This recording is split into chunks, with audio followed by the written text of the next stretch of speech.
नमस्कार दोस्तों, जय हिंद, वंदे मातरम। आप सभी का स्वागत अभिनंदन है आपके अपने टीटी फैमिली शिक्षकों के परिवार जायसवाल कोचिंग सेंटर पर। पावर्ड बाय शिक्षा ही प्रकाश है। जायसवाल सर आप सभी का अभिनंदन और स्वागत करते हैं। आप सभी शिक्षक बंधुओं का, आप सभी भावी अध्यापक अध्यापिकाओं का। आज की क्लास में बात करेंगे एमपी टेट वर्ग 3 चयन परीक्षा 2025 की क्लास रहेगी। हिंदी भाषा लैंग्वेज का चैप्टर रहेगा जो कि 30 अंक का आता ही है, सभी लोगों को पता ही है। जिसमें पेडागोजी के 15 प्रश्न रहेंगे, प्लस ग्रामर गद्यांश पद्यांश जो प्रश्न पूछे गए थे वो सारे सोल्यूशन करेंगे। फिजिकल क्वेश्चन रहे प्रीवियस ईयर क्वेश्चंस की क्लास नंबर 2 रहने वाली है, जिसमें प्रीवियस ईयर के फुल सोल्यूशन आपको मिलने वाला है बाय जायसवाल कोचिंग सेंटर। क्या आप सभी लोग तैयार हैं? चलिए शुरुआत करते हैं। 30 प्रश्न में सभी को कमेंट करना है कि आप लोगों का कितना स्कोर होगा। ठीक है, चलिए शुरुआत करते हैं। पहला प्रश्न आप लोगों की स्क्रीन पर ऑलरेडी आ चुका है। पहला प्रश्न यहाँ पे देखिएगा क्या पूछा जा रहा है। पहला प्रश्न दिया गया है कि निम्नलिखित में से शारीरिक वृद्धि और विकास में क्या कहते हैं। शारीरिक वृद्धि और विकास को क्या कहा जाता है? तो आप सभी लोग जानते हैं शारीरिक वृद्धि यानी संवेग वृद्धि, अभिवृद्धि, परिपक्वता या अनुभव वृद्धि कहा जाता है। सभी लोग बताइएगा। यहाँ पे सभी लोगों को कमेंट करना है, सभी लोगों को समझना है यहाँ पे राइट आंसर क्या होगा। चलिए सभी लोग जुड़ जाइएगा अच्छे तरीके से।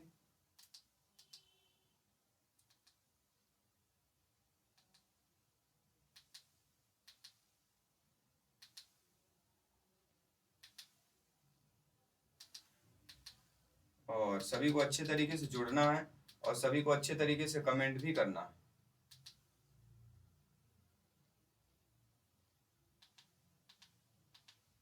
चलिए, तो राइट आंसर साथियों आ चुका है। राइट आंसर हमारा क्या है? निम्नलिखित में से शारीरिक वृद्धि और विकास की बात कर रहे हैं। तो शारीरिक वृद्धि एक सीमित होता है, लेकिन विकास में मानसिक विकास भी होता है, शारीरिक विकास भी होता है।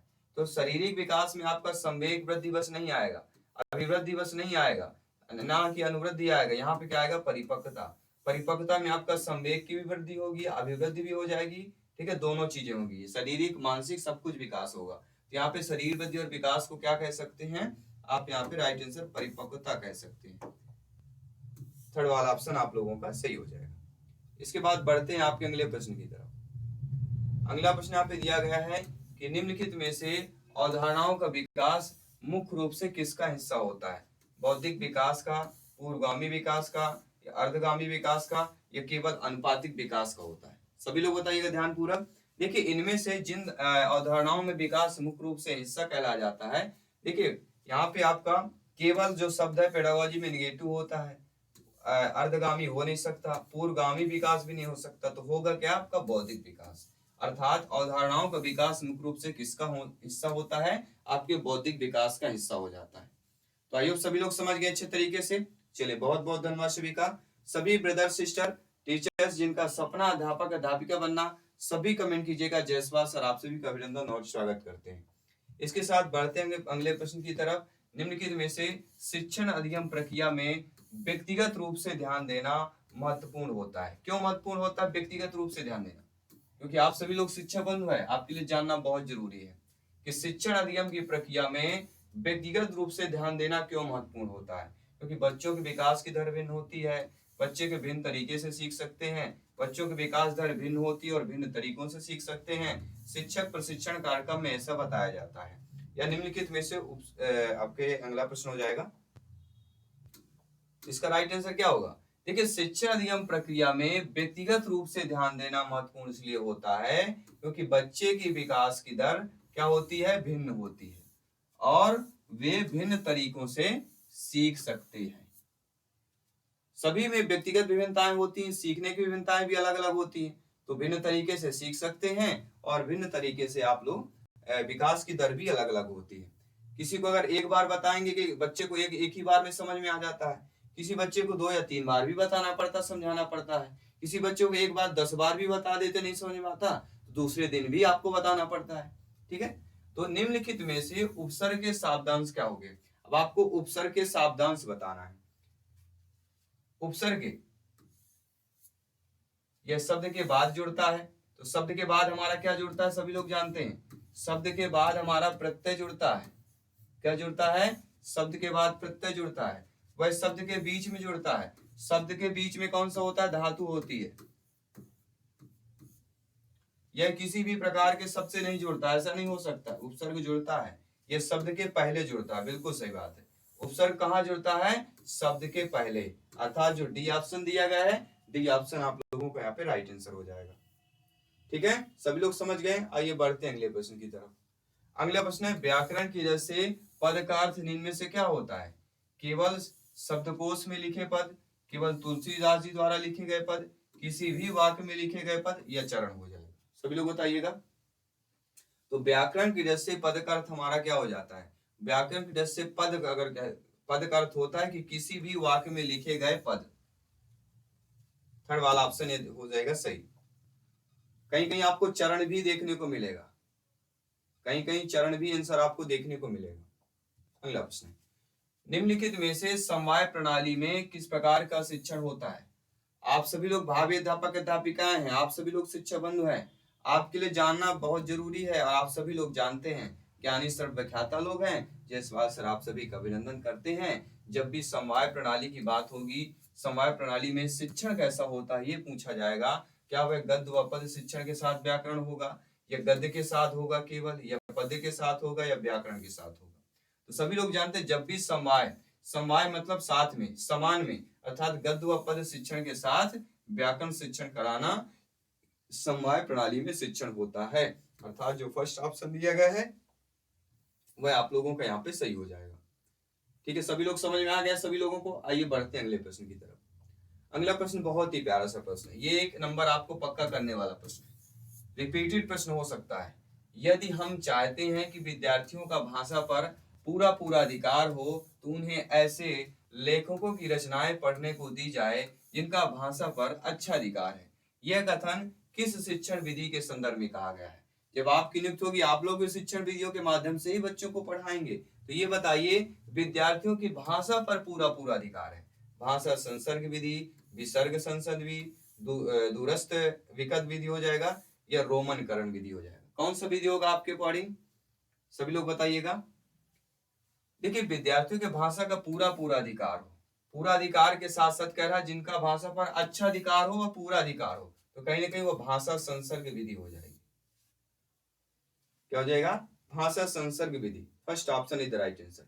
ये कहीं आपके यूपी टेट में भी आया हुआ प्रश्न है, आपकी एमपी टेट में प्रश्न पूछा गया है।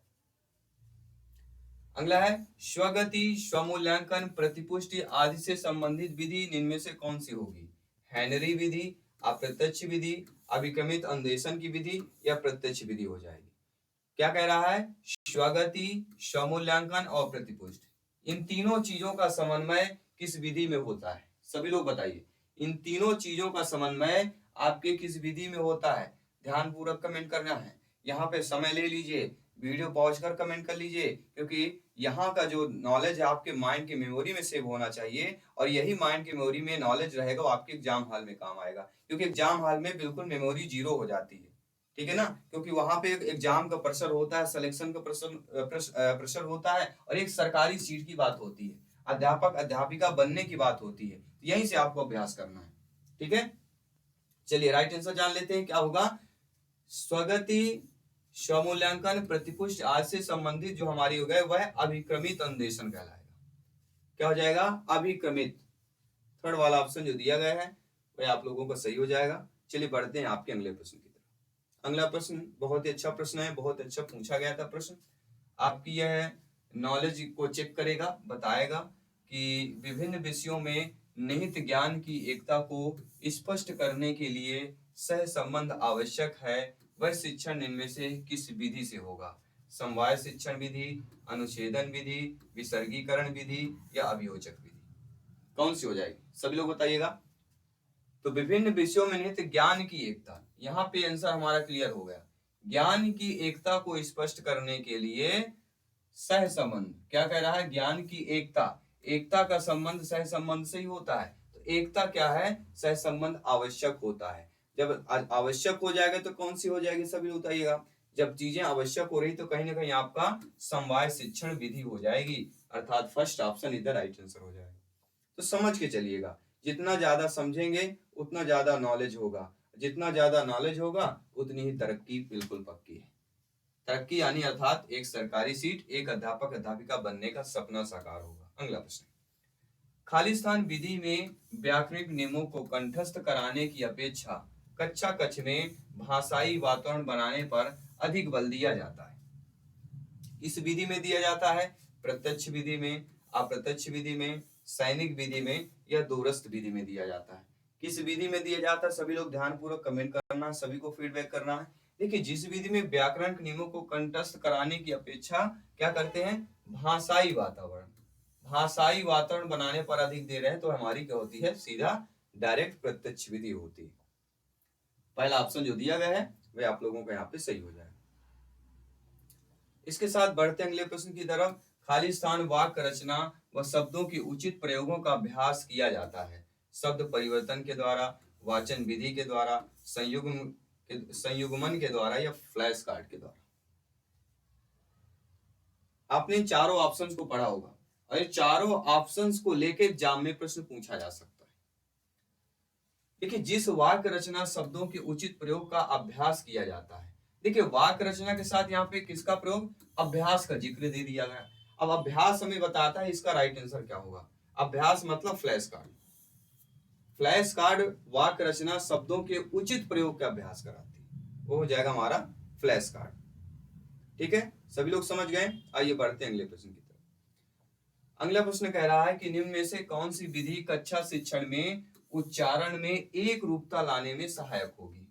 भाषा शिक्षण यंत्र विधि, सैनिक विधि, अराजक विधि या काल्पनिक विधि हो जाएगी।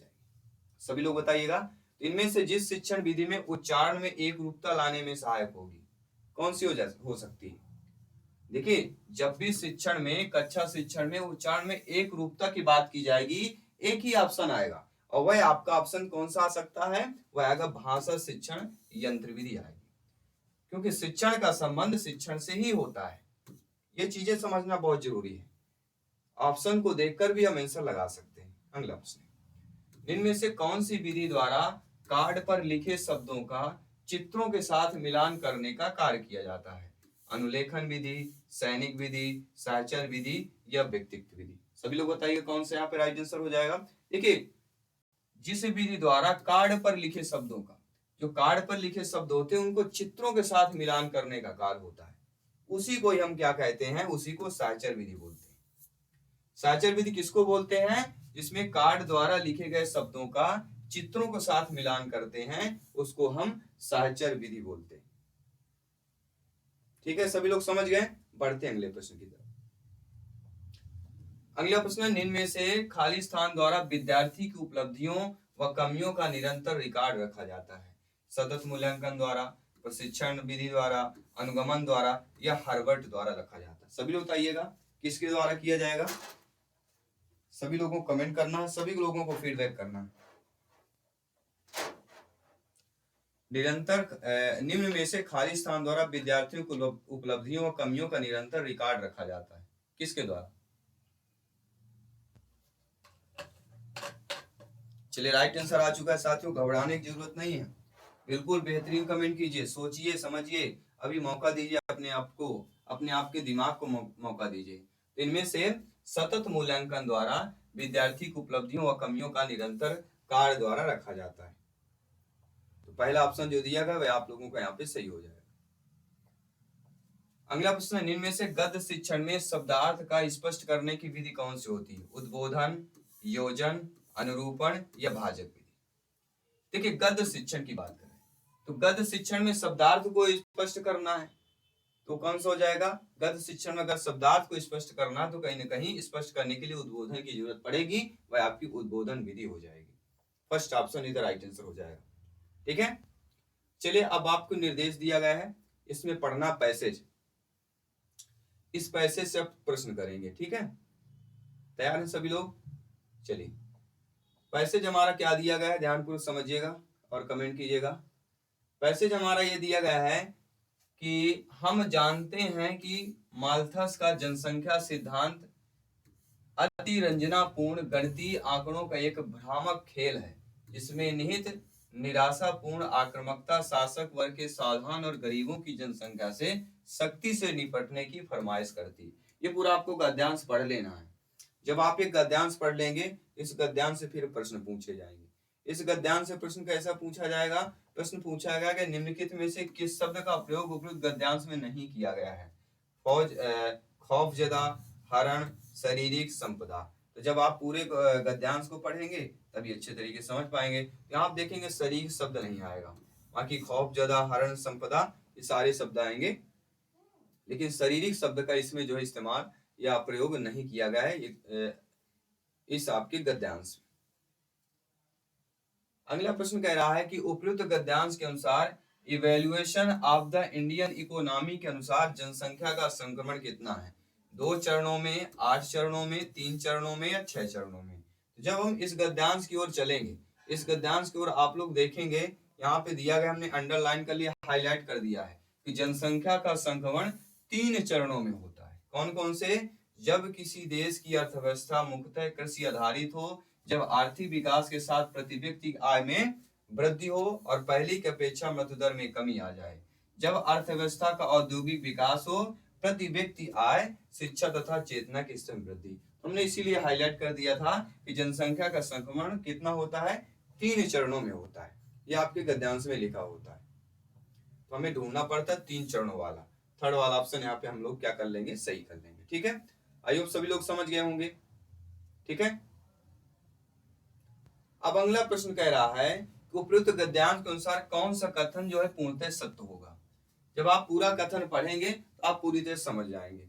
इसका हमारा राइट आंसर क्या हो जाएगा कि जनसंख्या घड़ी की टिक टिक से शासक वर्ग जब दुनिया के विनाश का खौफ पैदा करता है तो मजदूर वर्ग जरा भी खौफदा नहीं होता है, क्योंकि उसे पता होता है कि असल खौफ पूंजीवाद, अर्थव्यवस्था और उसके रहनुमाओं का है। तो ये हमने इसको भी अंडरलाइन किया है। ये कहाँ पे दिया गया ये देखिएगा, इसको हमने इसीलिए अंडरलाइन कर लिया। देखिए यहाँ पे दिया गया है, घड़ी की टिक टिक के शासक वर्ग जब दुनिया के विनाश का खौफ पैदा करते हैं तो मजदूर वर्ग जरा भी खौफजदा नहीं होते, क्योंकि उसे पता होता है कि असल खौफ पूंजीवादी दृढ़ता से जवाब देता है। तो ये आपके गद्यांश में ही दिया गया था। ठीक है, इस प्रकार से हमें गद्यांश को देखना और समझना है। और आप देखते होंगे ऑनलाइन में प्रत्येक क्वेश्चन के ऊपर आपका गद्यांश दिया रहता है, तो आपको ज्यादा दिक्कत भी नहीं होती। ठीक है, चलिए मेरा प्रश्न देखते हैं। उपयुक्त गद्यांश में किस व्यक्तित्व के जनसंख्या सिद्धांत का उदाहरण दिया गया है? Charles Darwin, Adam Smith, sir Watson का या माल्थस का जनसंख्या सिद्धांत? ये आपके माल्थस का जनसंख्या सिद्धांत का दिया गया है। ठीक है, इसके बाद बढ़ते हैं अगले प्रश्न की तरफ। अगला प्रश्न आपका क्या पूछा जा रहा है? अगला प्रश्न है कि निम्नलिखित में से कौन सा वाक्य संप्रदान कारक का सही उदाहरण है? शिकारी ने शेर को बंदूक से मारा, उसने विद्यार्थी को पुस्तक दी, आपने मुझे हानि से बचाया, ये सुनीता रोहन की बहन है। यहाँ सभी लोग बताइएगा अच्छे तरीके से और अच्छे तरीके से समझिएगा। चलिए सभी लोग ध्यानपूर्वक बताइएगा यहाँ पे आपका राइट आंसर क्या होने वाला है।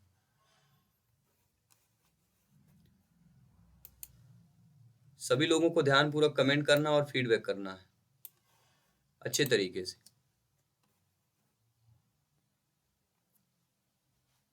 तो आप सभी लोग जानते हैं कि जो वाक्य संप्रदान कारक का सही उदाहरण हो, क्या हो जाएगा यहाँ पे? आपके संप्रदान कारक का जो सही उदाहरण हो जाएगा वह आपका कौन सा हो जाएगा?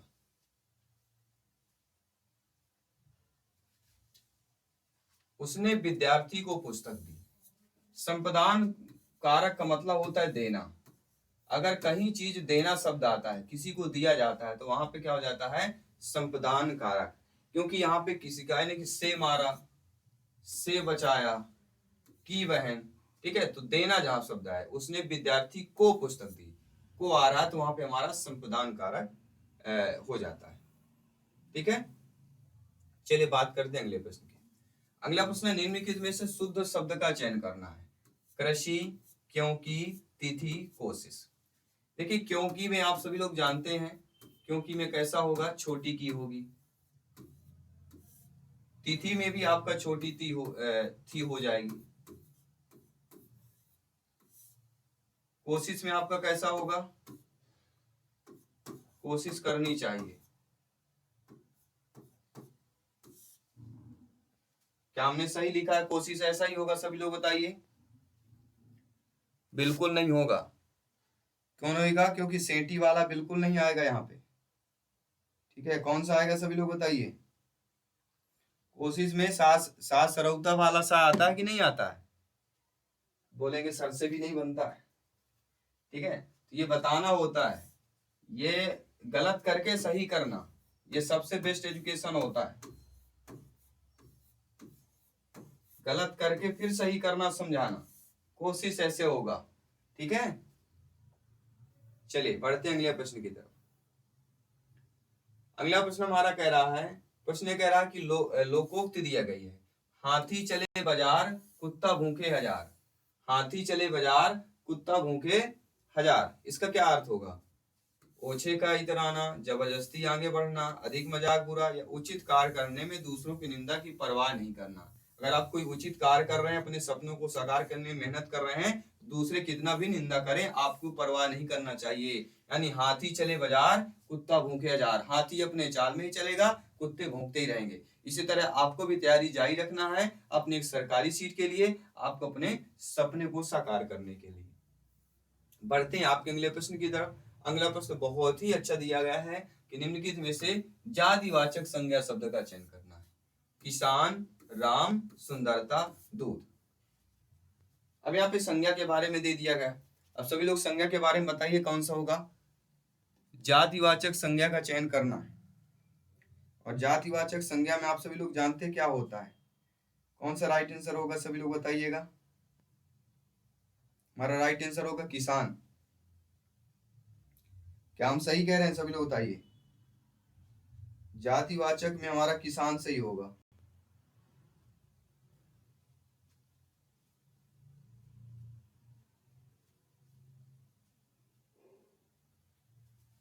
क्योंकि राम हमारा एक व्यक्तिवाचक संज्ञा में आ जाएगा। राम कैसा आ जाएगा?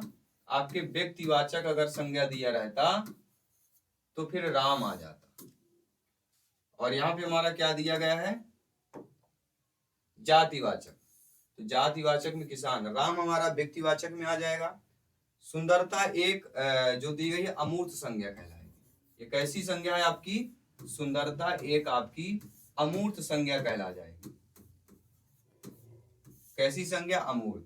जो आपका दूध दिया गया है, दूध एक कैसी संज्ञा कहलाएगी? ये दूध एक भौतिक आ जाएगी।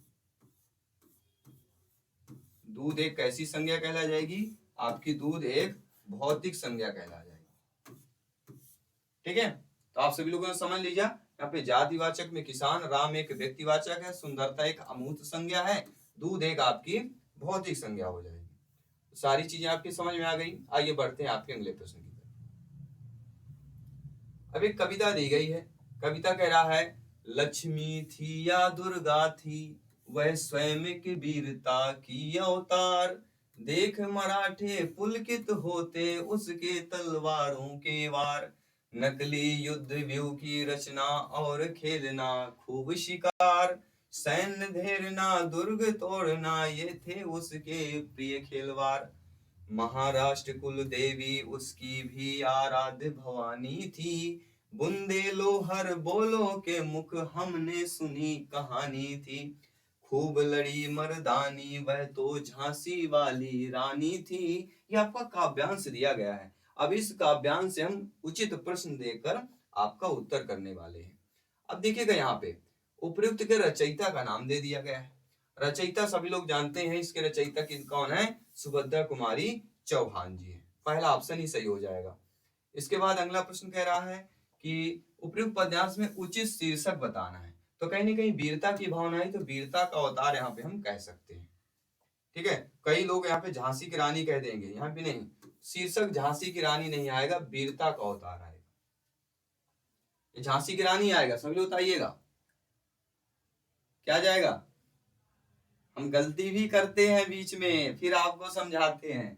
ठीक है, तो गद्यांश में हमारा जो पद्यांश दिया गया, इसका उचित शीर्षक वीरता का नहीं, झांसी की रानी ही सही होगा। क्या होगा? झांसी की रानी। चलिए बढ़ते हैं अगले प्रश्न की तरफ। अगला जो प्रश्न दिया गया है, उपयुक्त पंक्तियों में इनमें से किस रस का प्रयोग किया गया है? वीर रस, श्रृंगार रस, हास रस, भक्ति रस। बुंदेलों के मुख हमने सुनी कहानी थी, खूब लड़ी मर्दानी वह तो झांसी वाली रानी थी। तो कहीं ना कहीं हमें जब ये हम पढ़ते हैं तो अपने आप वीरता की भावना का रस आता है, तो वीर रस हमारा यहाँ पे सही हो जाएगा। चलिए बढ़ते हैं अगले प्रश्न की तरफ। अगला प्रश्न और भी प्यारा है कि मुहावरा छक्के छुड़ाना, मुहावरा दिया गया छक्के छुड़ा देना। छक्के छुड़ा देना मुहावरे का अर्थ क्या होता है? अपमानित होना, किसी बात का प्रभाव न पड़ना, दीनता पूरा प्रश्न प्रकट करना, या अपने से बलवान पर विजय प्राप्त करना। कहते हैं मैंने तो उसके छक्के छुड़ा दिए, अपने से बलवान पर विजय प्राप्त करना, ये हमारा मुहावरा हो जाए। बहुत ही सरल है, पूछे जाते हैं मुहावरा अगर आपसे बन जाते हैं। आप सभी लोग ज्ञानी सर्वविख्याता लोग हैं, आप सभी लोग भावी अध्यापक अध्यापिका शिक्षक बंधु है, आप बहुत ही सर्वज्ञ हैं। अगला प्रश्न है, इनमें से मरणासन्न में कौन सा समास होगा? मरणासन्न में समास बताइए। तत्पुरुष, द्विगु समास, द्वंद्व समास, अव्ययीभाव। ये चारों समास ऐसे हैं जहां से एक नंबर पक्का रखा हुआ है। इन चारों समासों से आपके गद्यांश पद्यांश से कोई शब्द देकर ये पूछा जाएगा। देखिए मरणासन्न, मरणासन्न में मतलब मरण को आसन्न, मरण को आसन्न अर्थात तत्पुरुष समास है। मरण को आसन्न कौन सा हो जाएगा? तत्पुरुष समास। तत्पुरुष में कौन सा आ जाएगा? को लगा हुआ है, सभी लोग बताइए कौन सा होगा? निम्नलिखित में से किस शब्द का प्रयोग उपर्युक्त पंक्तियों में नहीं किया गया है? देखिए आराध्य का किया गया है, सैन्य का, व्यूह का किया गया है, वीरांगना का किया गया कि नहीं किया गया? सब लोग बताइएगा। वीरांगना शब्द नहीं आया है। चलिए बढ़ते हैं अगले प्रश्न की तरफ। अगला प्रश्न है, जो दूसरों की भलाई चाहता हो उसके लिए एक शब्द क्या होगा? अलौकिक, पराधीन, परमार्थी या खेचर। जो दूसरों की भलाई चाहता हो उसके लिए एक शब्द में आपको कमेंट करके फीडबैक करके बताना है।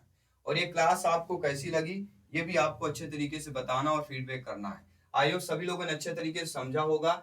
इस प्रीवियस ईयर के क्वेश्चन को समझिए, फिर हम आगे आपके प्रैक्टिस सेट मॉडल पेपर करेंगे जो आपका एग्जाम शेड्यूल है उसके अकॉर्डिंग करने वाले हैं। ठीक है, तो ये जानना बहुत जरूरी है। ये वही सीढ़ी है जो आपको सफलता की सीढ़ी ले जाएगी। सफलता की सीढ़ी के लिए पहले क्या होता है, अगर हम छत में पहुंचना तो पहले एक नंबर नीचे के सीढ़ी से ही हमें चढ़ना होगा। तो नीचे की सीढ़ी जो हमारी आधी सीढ़ी होती है, 50% जो सीढ़ी होती है वह होता प्रीवियस ईयर क्वेश्चन को देखना नहीं, उसको समझ के जाना, क्योंकि उनसे रिलेटेड भी प्रश्न आ सकते हैं, पूछे जा सकते हैं, उनका डिफिनेशन जाना। तो आई होप सभी लोग समझ गए होंगे। सभी मित्रों को जय हिंद, वंदे मातरम। मिलता हूँ आपके अगली क्लास में।